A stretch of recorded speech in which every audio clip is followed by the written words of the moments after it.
Americans' poor opinions of the economy is having an impact on their decision on whether or not to start a family. A recent report found that a quarter of millennials and Gen Zers say they don't plan on becoming parents because of financial reasons.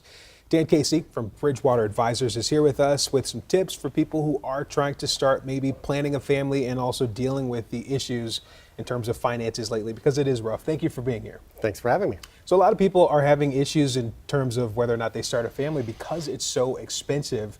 What are some of the factors that you think are driving up those decisions? I think from the world that we're living in right now, the economy, right? The higher cost of living, inflation.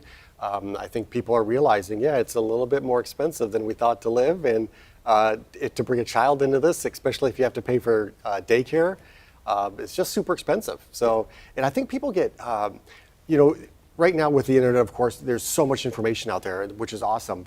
But the downside is there's so much information out there. So people, I think, get overwhelmed with the cost. And sometimes I've got 3 kids, and I don't think we put a whole lot of thought into it. We just did it, and somehow we made it through it. So it's, you make it work. Kids are expensive as it is, Dan, Yes. but do you think it's worse in this economy?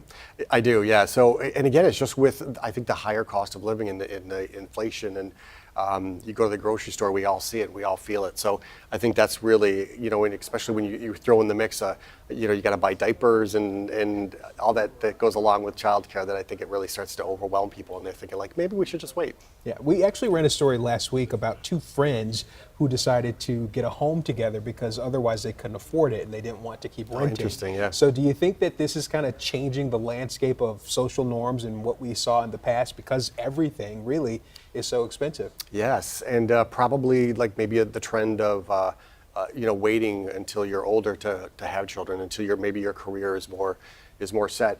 It is interesting. I found when I'm dealing with people that are coming into my office that are nearing retirement or in retirement, really the biggest factor I found was they seem to make it work on one person's income.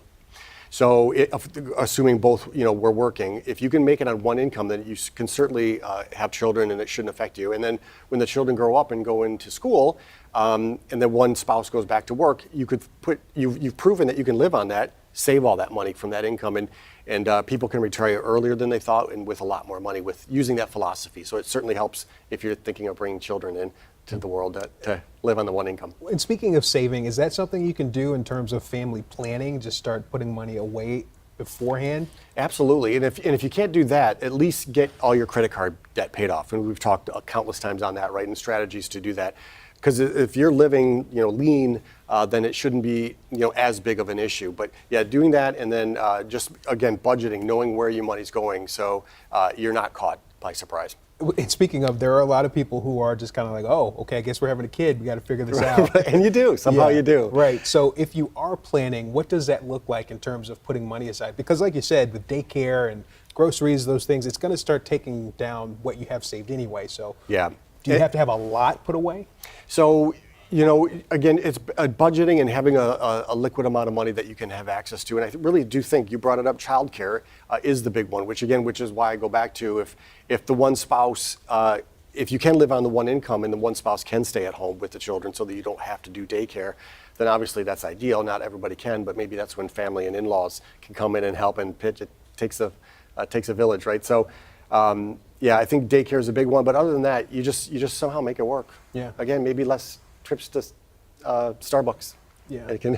Who knew we'd get to a point where the economy is a form of birth control? Yeah, right. That's how bad it's gotten. Yeah. But inflation is coming down. Hopefully the costs will come down, and we'll see maybe these Gen Z and millennials that study will be redone, and they're more likely to have kids, maybe. Sure. Anything else you want to add, Dan?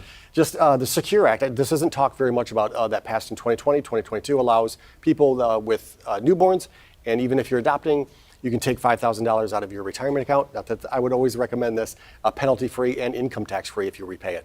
All right. Dan Casey, words of wisdom. We appreciate it. Thank you. Thanks for having me.